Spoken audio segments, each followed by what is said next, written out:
Random House Audio presents Getting Mother's Body by Suzan-Lori Parks. Read for you by the author.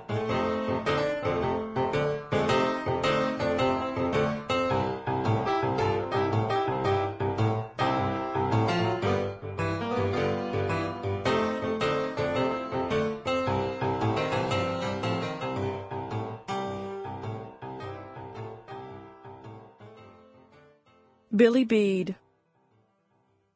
"Where my panties at?" I asks him. Snipes don't say nothin'. He don't like to talk when he's in the middle of it. "I think I lost my panties," I says, but Snipes ain't hearin'. He got his eyes closed, his mouth smilin', his face wet with sweat. In the middle of it, up there on top of me, going in and out. Not on top of me, really. More like on the top of the side of me, 'cause he didn't want my baby belly getting in his way. He didn't say so. He ain't said nothin' about the baby yet. But I seen him lookin' at my belly, and I know he's thinkin' about it somewhere in his mind. We're in the back seat of his Galaxy, a Ford. Bright lemon-colored outside, inside the color of new butter. My head taps against the door handle as he goes at it. Huh, Snipes goes. In a minute my head's gonna hurt, but it don't hurt yet. "Where?" I go, but he draws his finger across my lips, hushin' them so I don't finish. Then he rubs my titty, moving his hand in a quick circle like he's polishin' it. I try scoochin' down along the seat, away from the door, but when I scooch, Snipes is going at it, scooches me right back up against the door handle again. I wonder if my baby's sittin' inside me, upside down, and if Snipes's thing is hittin' it on its head, like the door handle is hittin' me on mine's. "Ow!" I go, 'cause now my head hurts. "Oh!" Snipes go, 'cause he's through. He lays there for a minute, then pulls himself out of me and gets out the car. He closes up his pants while he looks down the road. Zipper then belt. In my head I can see all the little seeds he just sowed in me. All them little Snipeses running up inside of me looking for somewheres to plant. But there's a baby up in me already. A baby Snipes. Baby Snipes knocks down the little Snipe seeds as fast as they come up. "How you doin'?" Snipes asks. "I'm okay." I turn from my side onto my back, raising up on both elbows.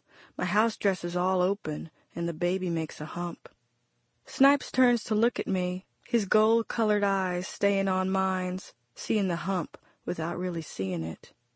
He ducks into the front seat, getting his Chesterfields out his shirt pocket, and standing there with his back to me, smoking in just his undershirt. "Penny for your thoughts," I go, but he don't turn around or say nothing. I sit up, buckling my bra and taking a look around for my panties, first in the front seat, then running my hand between the back seat and the seat back, thinking my panties might have got stuck in between, but not finding nothing. Then I do feel a scrap of something and give it a yank. Big, red, shiny drawers. Not mine's. Snipes turns around and sees me holding them. "My sister's," he says, smiling and putting on his shirt. "I let her use my car sometimes." I stuffed the drawers back where I found them, first leaving a little red tail sticking out, then stuffing them back in all the way. "I didn't know you had no sister," I says. "I don't know nothing about you." "What you need to know," he says. "What's her name?" "Who?" "Your sister, Alberta," he says. Then he turns away, showing me the side of his face, shaved clean and right-angled as my elbow. He's smiling hard, but not at me. "Clifton, can I ask you something else?" "I'll get you some more panties, girl. Don't worry," he says. An hour ago when Snipes came to get me, I was doing Aunt June's hair. I heard his whistle. He weren't stopped at the pumps. He was stopped across the road, standing against his car looking cool, waiting for me to come outside, but waiting cool, just in case I didn't show. I seen him and run across the road without even looking to see if cars was coming, and he picked me up and swirled me around, just like Harry Belafonte woulda. "You ain't been around in almost a month," I said, breathless from the swirling. "I've been working, girl," he said. He got a custom coffin business. He makes and sells handmade coffins in any shape you want, with plush lining inside and everything. While we drove, he showed me his sample book with 3 new photographs, proud, like folks show pictures of their children. A oak Cadillac, a guitar of cherry wood, and a Pharaoh-style one, too, all big enough to get buried inside. The new one's not painted yet, so folks can pick out their own colors. "People been talking," I said. "What they saying?" "Stuff," I said. "They saying stuff." We kissed as we drove down the road, and then I started laughing 'cause he was tickling me and getting me undressed and showing me his sample book and driving all at the same time. His left hand on the wheel, his right hand between my legs. Then we pulled off the road. Then we did it. Now we done. "I'll get you a whole damn carload full of panties, girl," he says. "Them panties you had on is probably along the side of the road somewhere between here and Lincoln." He smiles, and I smile with him. I remember taking them off. The wind was whipping and must have whipped them out the window while we drove. But that was an hour ago. Now I look down the road, seeing if I can see them. I see somebody down there walking in the dirt and the shimmer from the heat. "I don't want to go home without no panties," I says. "You worry too much," Snipe says. All the car doors are open, and the wind goes through, drying the sweat off the seats. "I gotta know something," I says. "What?" "The man's supposed to ask the girl," I whisper. He don't speak. We been together since March. Now it's July. I want to give him a chance to ask me. "You said I wouldn't get bigged the first time we did it," I says. "Was our first time your first time?" he says. "You gonna marry me or what?" I says. The words come out too loud. He don't speak. He cuts on the radio, but it don't work when the car ain't running. He gets out, closing the back 2 doors, leaving mine open, and getting back behind the wheel. "Sure, I'm going to marry you," he says at last. "You my treasure. You think I don't want to marry my treasure?" "People are talking," I says. "They just jealous," he says, and we both laugh. "Billy Beede got herself a good-looking man, and they all jealous."